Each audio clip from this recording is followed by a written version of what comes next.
Assalamualaikum warahmatullahi wabarakatuh. Perkenalkan, nama saya Billy Muhammad Farezi dari Prodi Manajemen Reguler C dengan NIM 2892550045 dengan tugas ujian tengah semester presentasi materi ketiga yaitu Otoritas Jasa Keuangan dari mata kuliah Bank dan Lembaga Keuangan. Otoritas Jasa Keuangan atau OJK. Apa itu OJK? Otoritas Jasa Keuangan (OJK) merupakan lembaga independen dan bebas campur tangan pihak lain yang memiliki fungsi menyelenggarakan sistem pengaturan dan pengawasan yang terintegrasi terhadap keseluruhan.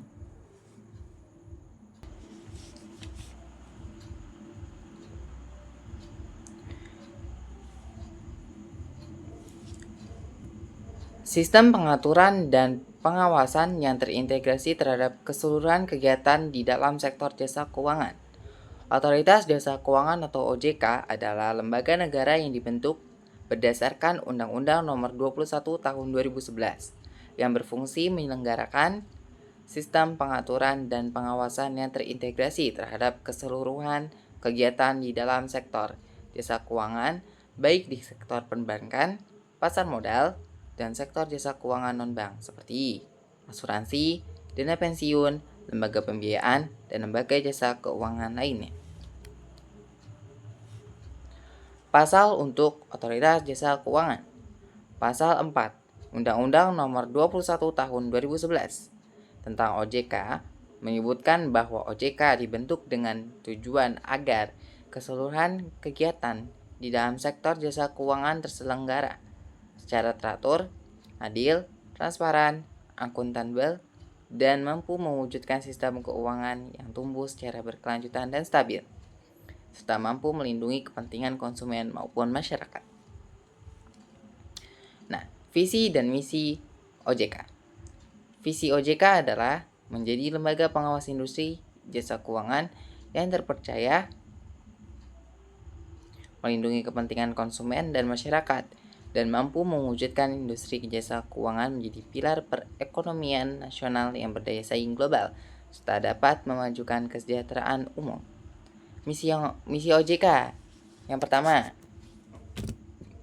mewujudkan terselenggaranya seluruh kegiatan di dalam sektor jasa keuangan secara teratur, adil, transparan, dan akuntabel.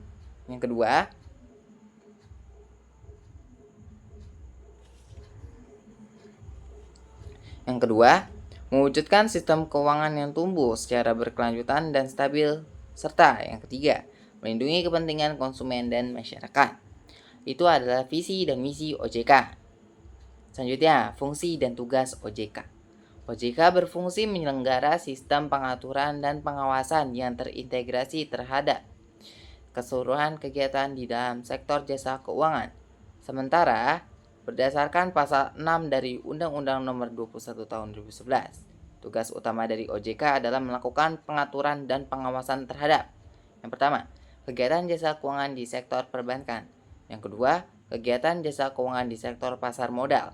Yang ketiga, kegiatan jasa keuangan di sektor perasuransian,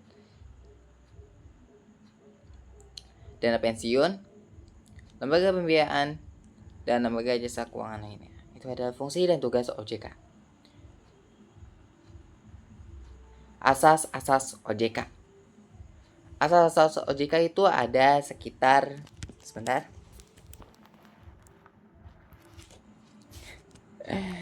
Asas-asas OJK ada sekitar 7 dari asas-asas OJK saya sebutkan.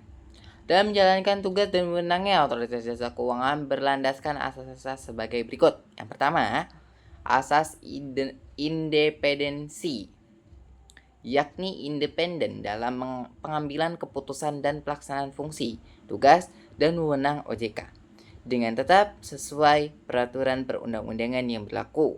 Yang kedua, asas kepastian hukum, yakni asas yang membela dan melindungi. Tadi yang kedua ya. Yang kedua, asas kepastian hukum, yakni asas dalam negara hukum yang mengutamakan landasan peraturan perundang-undangan dan melindungi peraturan perundang-undangan dan melindungi asas kepastian hukum, yakni asas dalam negara hukum yang mengutamakan landasan peraturan perundang-undangan dan keadilan dalam setiap kebijakan penyelenggara otoritas jasa keuangan. Yang ketiga, asas kepentingan umum, yakni asas yang membela dan melindungi kepentingan konsumen dan masyarakat serta memajukan kesejahteraan umum. Yang keempat, asas keterbukaan, yakni asas yang membuka diri terhadap hak masyarakat untuk memperoleh informasi yang benar, jujur, dan tidak diskriminatif tentang penyelenggaraan otoritas jasa keuangan dengan tetap memperhatikan perlindungan atas hak asasi pribadi dan golongan serta rahasia negara, termasuk rahasia sebagaimana ditetapkan dalam peraturan perundang-undangan. Yang kelima, asas profesionalitas, yakni asas yang mengutamakan keahlian dalam pelaksanaan tugas dan wewenang otoritas jasa keuangan dengan tetap berlandaskan pada kode etik dan ketentuan peraturan perundang-undangan. Nah, selanjutnya yang keenam ada asas integritas, yakni asas yang berpegang teguh pada nilai-nilai moral dalam setiap tindakan dan keputusan yang diambil dalam penyelenggaraan otoritas jasa keuangan. Dan yang ketujuh terakhir, asas akuntabilitas, yakni asas yang menentukan bahwa setiap kegiatan dan hasil akhir dari setiap kegiatan penyelenggaraan otoritas jasa keuangan harus dapat dipertanggungjawabkan kepada publik. Seperti itu asas-asas OJK. Oke, terima kasih. Selanjutnya kita akan membahas tentang pertanyaan serta jawaban yang kita miliki ya. Yang pertama, apa yang dimaksud dengan otoritas jasa keuangan? Sudah saya sebutkan tadi, otoritas jasa keuangan adalah lembaga independen yang dibentuk berdasarkan Undang-Undang Nomor 21 Tahun 2011 yang memiliki fungsi mengatur dan mengawasi seluruh kegiatan di sektor jasa keuangan, baik perbankan, pasar modal maupun lembaga keuangan non-bank seperti asuransi dan dana pensiun atau lainnya. OJK juga dibentuk agar sistem keuangan Indonesia berjalan secara terintegrasi, transparan dan stabil seperti itu. Yang kedua, mengapa OJK dibentuk? Nah, buat apa sih gunanya OJK tuh? OJK dibentuk karena pemerintah ingin menciptakan sistem pengawasan keuangan yang lebih efektif dan terintegrasi setelah terjadinya krisis ekonomi tahun 1997 hingga 1998. Sebelumnya, pengawasan sektor keuangan dilakukan oleh beberapa lembaga berbeda sehingga koordinasinya kurang maksimal. Dengan adanya OJK ini, pengawasan menjadi lebih terpusat sehingga risiko penyalahgunaan dan krisis keuangan dapat diminimalkan. Nah, kalau misalkan nggak ada OJK tuh kayak misalkan nih krisis ekonomi tahun 1997 hingga 1998. Nah, itu terjadi krisis ekonomi. Kenapa bisa terjadi krisis ekonomi?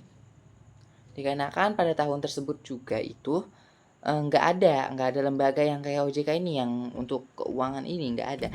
Dia tuh kayak Indonesia tuh belum terbentuk gitu, belum terbentuk salah satu otoritas jasa keuangan sehingga ekonomi pada saat itu ya terjadi krisis seperti itu. Nah, jadi OJK ini tuh kalau misalkan dibilang nggak ada gunanya ya ada gitu kan, cuma emang nggak kelihatan aja. Apa tujuan pembentukan OJK? Nah, apa sih tujuannya gitu kan? Yang pertama, tujuan pembentukan OJK adalah agar seluruh kegiatan di sektor jasa keuangan berjalan secara teratur, adil, transparan, akuntabel, stabil, dan berkelanjutan serta mampu melindungi konsumen dan masyarakat. Selain itu, OJK juga bertujuan meningkatkan daya saing ekonomi nasional dan menjaga kepentingan negara di sektor keuangan seperti itu. Nah, yang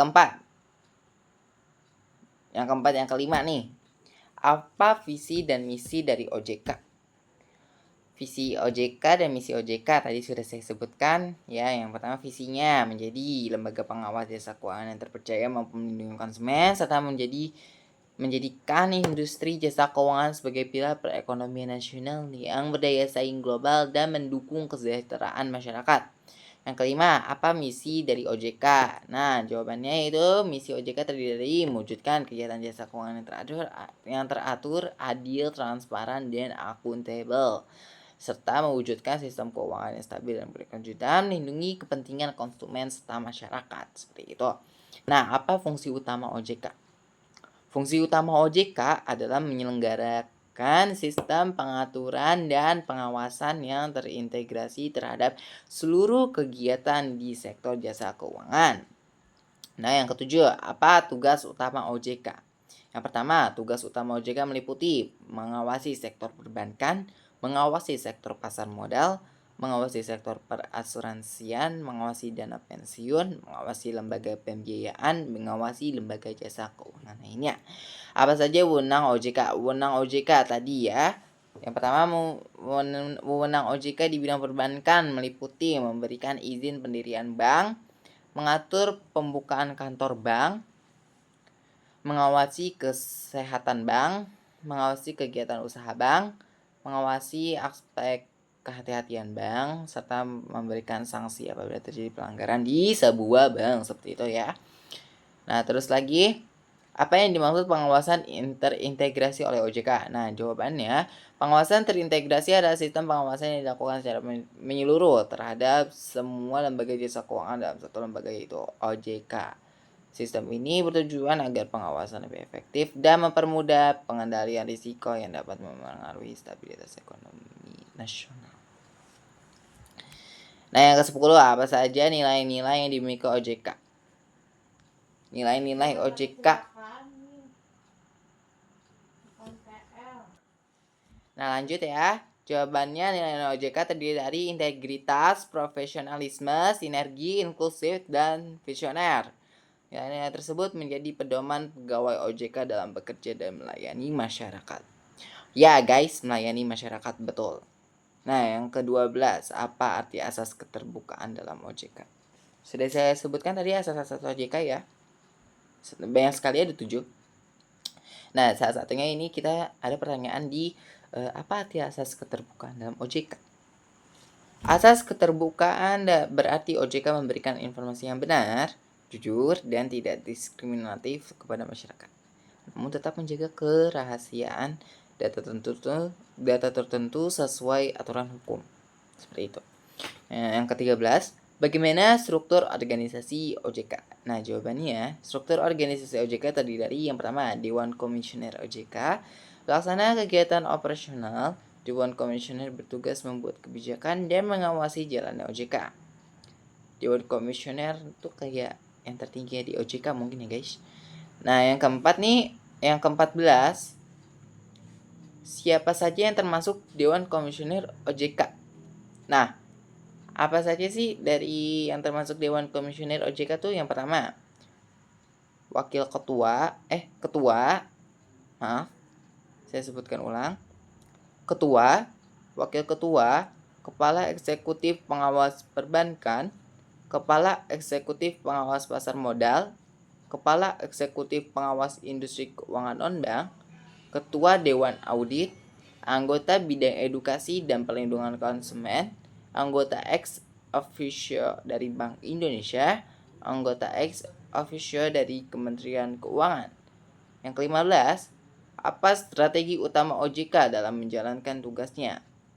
Jawabannya, strategi utama OJK antara lain mengintegrasi pengawasan lembaga keuangan, meningkatkan kualitas pengawasan, memperkuat sistem keuangan, mendukung stabilitas ekonomi, meningkatkan tata kelola lembaga keuangan, memperkuat perlindungan konsumen, meningkatkan profesionalisme SDM, serta memperkuat tata kelola internal OJK. Ke-16, apa tugas Satgas Waspada Investasi? Jawabannya, Satgas Waspada Investasi bertugas mengidentifikasi investasi ilegal, menganalisis kasus investasi bodong, memberikan edukasi kepada masyarakat, menghentikan praktik investasi ilegal, bekerja sama dengan berbagai instansi penegak hukum. Yang ke-17, apa hubungan OJK dengan Bank Indonesia? Jawabannya, OJK dan Bank Indonesia saling berkoordinasi dalam pengawasan perbankan, pertukaran informasi, dan pemeriksaan bank. Kerjasama ini bertujuan menjaga stabilitas sistem keuangan nasional. Yang ke-18, apa hubungan OJK dengan LPS?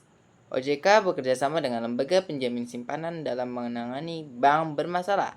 OJK memberikan informasi mengenai kondisi bank kepada LPS agar penanganan dapat dilakukan dengan cepat dan tepat.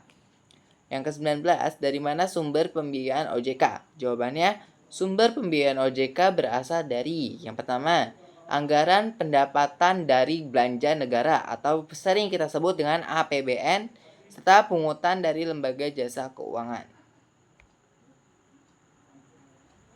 Yang ke-20, mengapa perlindungan konsumen penting bagi OJK?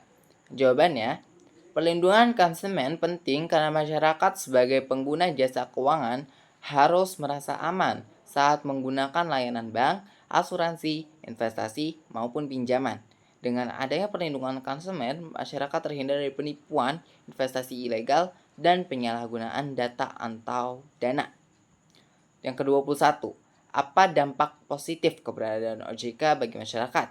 Jawabannya, dampak positif keberadaan OJK antara lain, masyarakat lebih terlindungi dalam menggunakan jasa keuangan, pengawasan bank dan investasi lebih ketat, mengurangi praktik investasi bodong, menjaga stabilitas ekonomi nasional, serta meningkatkan kepercayaan masyarakat terhadap industri keuangan.